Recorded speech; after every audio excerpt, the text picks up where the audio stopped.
ایک بات پڑھی نسائی شریف میں اور دیگر کتابوں میں، کچھ باتیں انسان کے لیے غذا بن جاتی ہیں۔ وہ بیمار ہو تو پڑھ کے تندرست ہو جاتا ہے، وہ دکھی ہو تو پڑھ کے سکھی ہو جاتا ہے، سن کے سکھی ہو جاتا ہے۔ حضرت ام سلیم، حضرت انس بن مالک کی والدہ، ان کے شوہر موجود نہیں تھے، انتقال کر گئے، تو حضرت ابو طلحہ انصاری کہتے ہیں کہ میں نکاح کرنا چاہتا تھا۔ حضرت ابو طلحہ بڑے سمجھدار آدمی تھے، زیرک تھے، مالدار تھے، عقل مند، دانا بندے تھے۔ انہوں نے پیغام بھیجا حضرت ام سلیم سے کہ تیرے ساتھ نکاح کرنا ہے۔ سمجھدار آدمی تھے، عقل مند تھے۔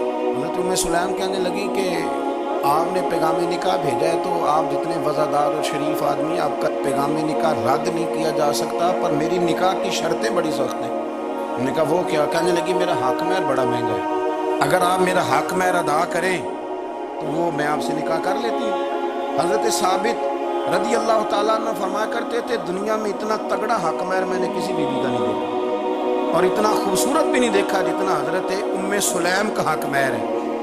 حضرت ابو طلحہ کہنے لگے بی بی تو حق مہر بتا، تیرا کیا حق مہر ہے؟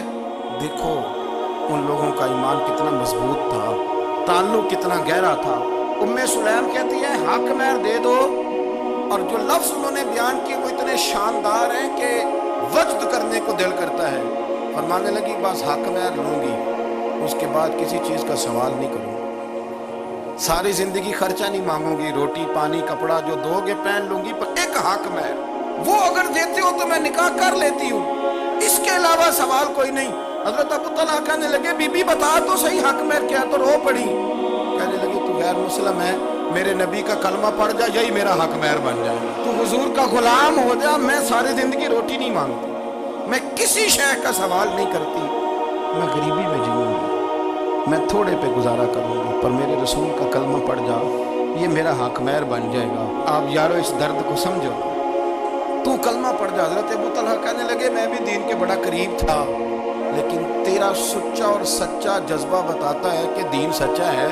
فرمانے لگے تو اب نکاح کر چاہے نہ کر، میں نے مصطفیٰ کا کلمہ پڑھنے کا فیصلہ کر لیا، میں نے فیصلہ کر لیا ہے کہ اب میں نبی پاک کا کلمہ، اور میری یہ شرط نہیں کہ تو نکاح کرے چاہے نہ کرے، یہ وہ واحد حق مہر ہے۔